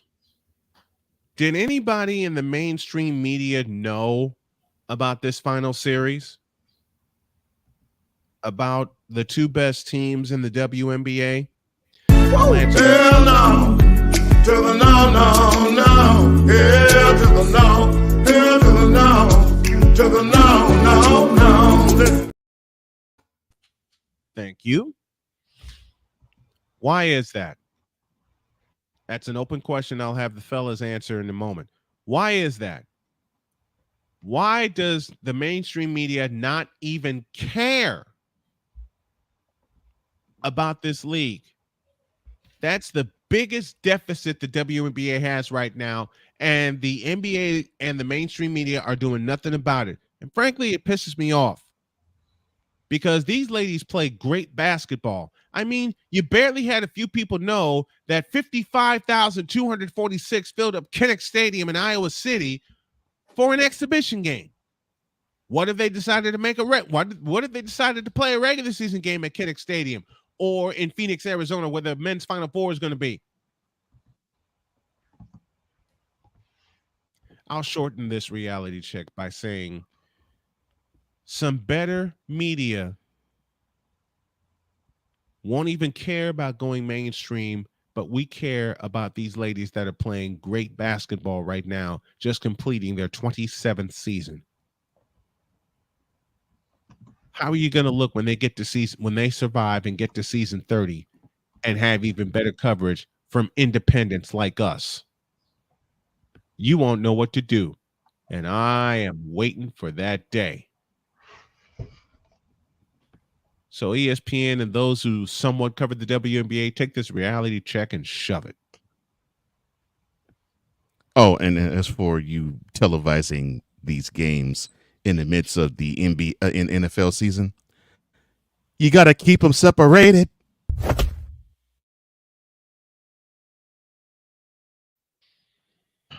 There's a lot that needs to be done for the WNBA, but I will say adjusting the schedule so that they have their own time is the most important thing. It can be during the football season, but we know Monday there's no football games. We know Tuesday there's no football games. We know Wednesday there's no football games. We know Friday there's no football games. Well, Monday we had the Monday night game, but we know it's not Monday and Thursday, right? Yeah. So be smart about when you're putting the product on, right? Help it grow by putting it at times where it needs to be. Expansion, great, needed to happen. Happy about that. Yep. But there's so many more things. I know Coach Dante has a lot, I'm sure, to say about this. So I'm going to let Coach Dante have the floor. Coach Dante, the floor is yours. You know, I just think it's, me and Koo already talked about this one time. I just think it's absolutely ridiculous for nobody not to pay attention, you know, to these ladies. These ladies goes out there, they work their asses off. Like I say, they just not as physical as the men are. That's all. You know, these ladies can go out there and play. I mean, you got a GOAT in the WNBA, literally, Diana Taurasi, to me, is my GOAT of the WNBA. Maya Moore, before she left the WNBA, people don't know how good she and unstoppable that girl actually is. Agreed. So, like everybody's saying, more expansion could definitely help the algorithm out there. And I'm glad we're getting, I think, 2 expansion teams out there. Glad we getting those out there. So that's something that needs to be happen so we can get more. Like, you got literally, and I think it's an absolute goddamn joke when you have first round picks getting cut off a goddamn basketball team, and saying they're not good enough to play basketball. That's where the expansion really needs to come in at right there. You got a girl, Bree Beal, who's fucking good as hell on that South Carolina team on defense, deserves to be on a basketball team, can play on the championship basketball team. You got a girl that lit up that from Chicago Sky that I thought, you know, that should have made the team, Kiana Traylor. That played at Virginia Tech, who's a very good ass sharpshooter, but she's up out of the league right now. Maybe those 2 special teams help them girls get in the league, find a way. Destiny Henderson just played for the Indiana Fever. She just had to fight her way to get back in the league. So I just think it's ridiculous, and I'm glad expansion is coming up. But these girls just work. They go out there and work hard. And they play their asses off every single day. And they fight hard to go come from college. And they become a first round pick, and all of a sudden they cut off the team. I mean, these are top 10 picks. We're not talking about, you know, second to third round picks. You have top 10 picks literally getting cut off the team and no place to go. Have to go to the Euro League and overseas just to play some goddamn basketball. And I think that's utterly ridiculous. It's a shame. It's a shame is what it is, that this league that is still regarded as a fledgling, burgeoning league, which just completed its 27th season, as Coach said, cutting number 1 picks and forcing them to go overseas. It's a force out for me, and from my eyes, it's a force out. I've covered women's basketball since 1996, and I've seen some of the greatest in person and, you know, on screen. I've seen some of the greatest: Diana Taurasi, Rebecca Lobo, Cheryl Miller, Lisa Leslie, Cheryl Swoops, Cynthia Cooper, Tina Thompson. Okay, I've seen some of the greatest women's basketball players, and yet after this season concludes, half of them are going to go overseas because they're getting more money. You can promote this in a much better way, and I borrow a cool schedule. There's no football on Tuesday. There's no football on Wednesday. There's no football on Friday. And there you can play all of your NBA Finals games there. And the only thing you're competing with in October when the WNBA finals happen is the Major League Baseball playoffs. Major Baseball playoffs. That's the only thing you're competing with. And many people don't, and many people are turned off by baseball anyway. You read my mind. So many people You are mean apathetic. in the Matrix sport? What'd you Wait, say it again, Cool. I say you mean the Matrix sport. Baseball isn't real anymore. It's in the Matrix. Mm-hmm. That's a good way of putting it. Yeah, that's a wonderful way of putting it. Mm-hmm. It's not the same baseball that we watched growing up at all. It's not. Mm-hmm. It's not. How can I say that a sport that I've loved since I was 6 years old, and the sport that I've been into since I was 10, thanks to my granddad and my dad. Even I, let me borrow Chris Bass. I have become apathetic to baseball, and I can't explain why. I'll have more fun covering high school baseball and college baseball than covering Major League Baseball. And I've covered Major League Baseball, since 2000. I didn't do much the last 2 years. A lot of that was due to health reasons, but a lot of that is due to the fact I have become apathetic to baseball.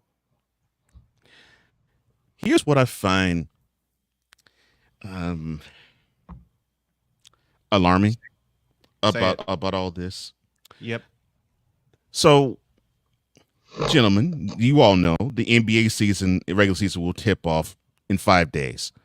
Dear God, I'm sorry. I didn't. Now, we all know that throughout the NBA regular season, from now until the second Sunday in February, right? Unless it's Christmas and or New Year's, Dear the God. NBA pretty much tries their best to schedule as few games, or at least as few good games as possible on a Sunday or Monday. Right. So if they are careful to do that, how is it that the WNBA isn't aware of that too? And then on top of it, you got people geared up for the NBA season to kick off again. To me, what better way for the WNBA to end their season than to actually have the finals basically be a precursor to the regular season kicking off the NBA? To the NBA season. Absolutely. Yeah. Because there's people who want to have basketball come up again and start again. So you have, to me, the most fundamental play, and the women won't have center stage, especially if you put them on days where they're not competing against the NFL. Look at what I think it's a slam dunk, literally. Look at what women's college basketball does. Mm-hmm. They stagger their stuff. Yeah, they're stacking their stuff Friday, and their conference games are stacked for Thursday and Sunday. Mm-hmm. They stack their conference games for Thursday and Sunday.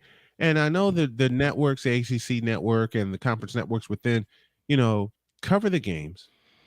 But gentlemen, let me open this to not only you guys, but open this to the chat as well. Even though you have ESPN, you have Fox, you have CBS Sports, the CBS Sports Network, let me say that correctly, that cover women's basketball games.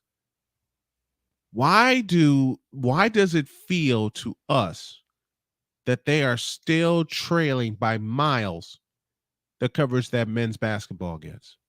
I'll open the floor to Cole first. Tell me a lie in that question. Oh, no, there's no to be found. But to answer your question, they still think that the women's game isn't drawing the money that the men's game is. They still have that stupid, archaic thought process that I know all of us have taken turns hearing whenever we actually laud the women's game. Right. And they would say, well, hey, the women don't dunk. Maybe they need to lower the goal. It would be more exciting if you had that in play. That you don't have the athleticism par excellence like you do in the men's game. Right. It just the women's game is boring. We've heard this, and we still hear it now. We're 2.5 months from 2.5 months from 2024. We still hearing the same crap about the women's game, and you still have the archaic thought, especially with the NCAA, that I'm like, women ain't selling nothing. Right. The game just doesn't draw like the men's game. That's why you have the women's Final Four in arenas and you have the men's Final Four in stadiums, because they still to this day think the women's game can't draw. And nothing, especially with the ratings that the women's drew over the men in this past April's Final Four slate, nothing could be further from the truth. I mean, Kinnick Stadium for an exhibition game. Let me repeat the number of people in attendance at Kinnick Stadium for the Carver crossover. 55,246. One more time for those in the cheap seats at Carver Hawkeye Arena. 55,246. And you're telling me the women's game can't draw? Really?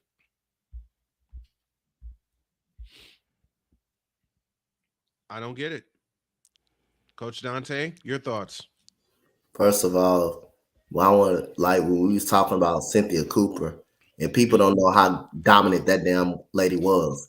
That lady, man, my gosh. Like, if you want to say, in that point of time, the most dominant force, dominant guard at that point of time, point of time, them 4 straight titles, you talking about Cynthia Cooper at that point. 4 straight championships, to average 22 points a game, all of those years, and nobody could nobody stop her.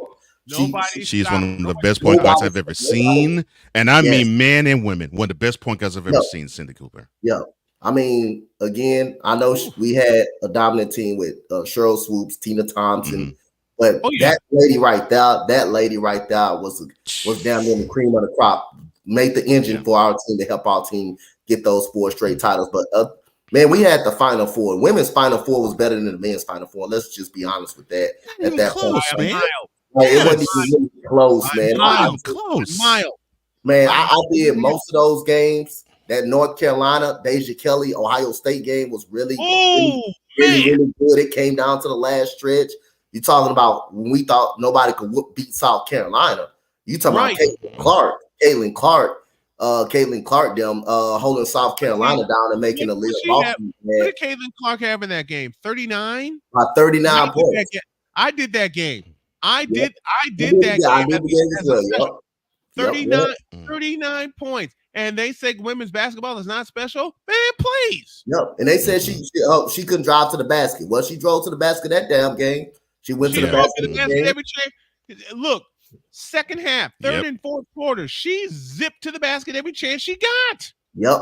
Aaliyah Boston was more pissed off than I ever seen Aaliyah Boston. She was more pissed off than I ever seen her because that defense was so good. And you talking about the Final Four. You talking about LSU versus Iowa. That game was really nice. I did that title game. I'll never forget. I did that championship game, and Jody sat in with me for that championship game. Boy, you want to talk about, and Larry mentioned it in the chat earlier about somebody getting feral for women's basketball. That's both of us. I've loved women's basketball since 1982. And the game that got me, or the event that got me into women's basketball, was the first ever women's Final Four at the Scope in Norfolk, Virginia. And USC was involved. Louisiana Tech was involved. Man, I was hooked then. And then, of course, Tennessee popped up. Connecticut popped up. Now you got Iowa and LSU. Tell me why people, and I want Cool to get in on this. Tell me why people think women's sports can't draw. We got evidence to the contrary for this. Because they don't want it to. That's the honest answer. They don't want it to. They want women's sports to be there just so women have something to do, so they can't say that they don't have the opportunity. But they don't really want to put the resources behind it, the marketing, the on-air ads at different places, mentioning it on shows, making it a topic. When you turn in the First Take, when you tune into Undisputed, when you turn into all these podcasts that people like us do, that the big networks do, how often do they talk about women's sports? Very little, if at all. So that tells you that they're not wanting to push it. They're wanting to suppress it and then say it doesn't draw. And that's the reason for the suppression. But we know that's not true. But that's the answer. It's not true at all. It's not true at all. We've all covered women's basketball, and we see how excited they get. They get. I said I get. Listen, they get so hyped for the game. They get so hyped for they get so hyped for the game. That's Yeah. I was on Shooting Lights Out with Playmaker. Yeah. And it was a treat to actually say the words, the women's Final Four was something that was must-see TV. The men's Final Four this past year absolutely circled the drain. It was a snooze fest. It circled the drain. The men's tournament circled the drain. The women's tournament is all I watched this past spring. I just paid attention to the women's game, and I'm going to do more of it. I have to get a schedule down pat because of when I have to take my daughter to and from work. But best believe I'm going to do it. They'll probably all be afternoon games, and I'm alerting Cole to that right now. They probably all be afternoon games. But I love the fact when women's college basketball went to a quarters instead of playing halves. I like that too. I like that. I like that switch too. You had Miami. You had Miami, even though they got out in the League 8, but you had Miami ladies had a damn near a better signature run than San Diego State was talked about. Yes. Nobody expected Miami to go that far. The Miami Lady Hurricanes to go that far. They went to the League 8, man. That was more fun to watch than watching San Diego State and UConn in them play. That was more fun. People enjoyed watching that.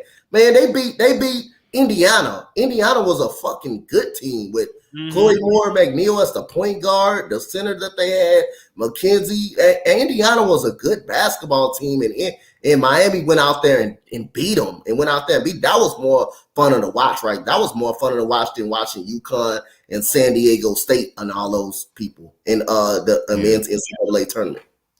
Man, I mean, how can you not love women's sports? Okay.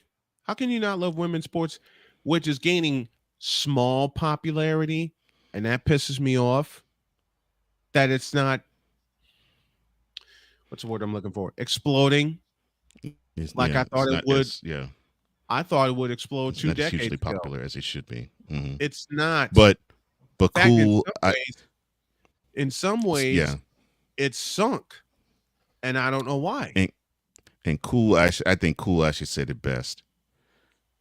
The powers that be gave the women something to pacify them. You say that you want something equal. You say that you all have the athletes that can actually play these games. Okay, fine. We'll create the lane for you, and you little women can have your lane. And it is extremely that patronizing, along with pacifying. And it's ridiculous that we still see this patriarchal setup in sports because it's been ingrained and unfortunately we've heard this when we were coming up, when we were pups and we were listening to some of our fathers and uncles. I mean, they would actually pop out their mouths and say, women playing sports, man, nah. When it comes to athletics, man, men have it over the women. Right. You still hear people say that now. And you know what else they would say, Cole? They would say, say you were a guy and you were playing and you were playing 10 minutes, you were having a bad game. they would get Well, all of how would they say to you to spit in your play? face and say, "Stop playing like a girl." That's exactly it. Yeah, that's exactly I it. Heard all You of throw that. like a girl. Yeah, you throw like a you girl. throw like a girl. Yeah. You catch like a girl. Yeah, you're playing. You catch like a girl. You're playing defense like a girl. Yeah, it was an insult, especially. I mean, it was a go-to insult with boys and sometimes with men to say that to another man, even now. And it's like, I'm like, look, there's many of these women athletes that can run you under the table. So okay, yeah, they'll run you over, and that's exactly it, bro. That's exactly they'll it. Cool. They'll run you over in a heartbeat. We got about a minute left, so we're gonna go ahead and wrap it up and get on out of here. Cole, thank you very much. Wize El Jefe, thank you very much. The Cool and Coach Hour, you can hear it and see it every Thursday here on Snowman in the Morning. Thank you, gentlemen. One quick plug, Snowman. One quick plug. Shoot, bro. Go ahead. On Sunday night, me, Coach Dante, the Cool and Coach Hour, we're gonna be joined by Key. We're gonna be doing play-by-play for the Eagles Dolphins game. So either you're gonna hear my camera nice. One of the alternative play-by-play for the Eagles Dolphins. Yep. Nice. One of the coolest things in watching Cool McCain reaction, every time Josh Jobe gets beat, or every time the defense is in the soft zone. So if you want to watch Cool McCain reaction Sunday night against the Dolphins, with that receiving core right there, Sunday night with the Dolphins, it's a good time to come watch it. You're using League Channel, bro? Don't forget Sunday afternoon channel. Yep. Coach's channel, Key channel. We pumping it through all of them. Okay, cool. Sweet. All right. Don't forget Sunday afternoon. My wife Jody will join me as we start our stream at 12:45 for the Browns and the Indianapolis Colts from Lucas Oil Stadium in Indianapolis, Indiana. Start our stream at 12:45. Jody will join me 10 minutes to the hour, and we're gonna have some fun. And y'all are actually going to hear Jody's reaction to every play for the Colts instead That's of going to be interesting too. Oh, that's going to be fun. That is going to be I'll fun. be on the road, but I'll have to tune into that. Yeah. And she asked me when I asked her and offered it to her, her response was, "You want your fans to see how crazy your wife is?" Yes. So she will that way join we can me. understand why she with you. Yes. Yes. Absolutely. You can only say that to a friend. You say to somebody don't like you, you get put off. You'll never get to come. Oh, back. those are fighting words. Yeah. Right. Those are fighting words. We're getting on out of here. Have a great day. God bless. Remember to make your next move your best move. And always remember, if your dreams don't scare you, they're simply not big enough. Oh, man. Mike to Mike with Joshua Jackson will premiere on Monday with the miracle call that he had in Tuskegee this past Saturday. Check out Joshua Jackson this Saturday as Edward Waters University hosts Albany State. More details to come tomorrow. We are out of here. We'll see y'all tomorrow. God bless you. We love you. Oh, and Victor, Cool says this to you.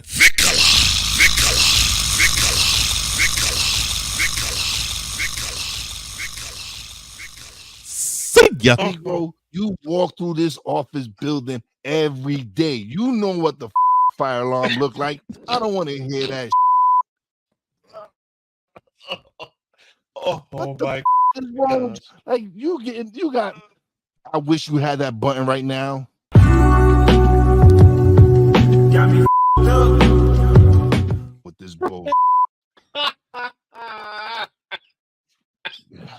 You got a mother thinking from New York can't read. Don't know red means fire alarm. Like you seen it says don't pull or pull in case of emergency. There was no emergency. Like oh my god. Keep cooking. No, because this dude is really a yo. Keep cooking. I'm wondering why you even brought this up, man. Like this is not news. This is not news. This is some stupid trying to make a power play, and he came out looking like a dumb. This is all that is. Let me try to delay this. I'm late. Negro, put up. You need to speed up your watch or something, or put your alarm set so you can leave 20 minutes earlier. I don't know. but pull a fire alarm. You were just giving New Yorkers a bad name with this dumb, stupid. Like, really?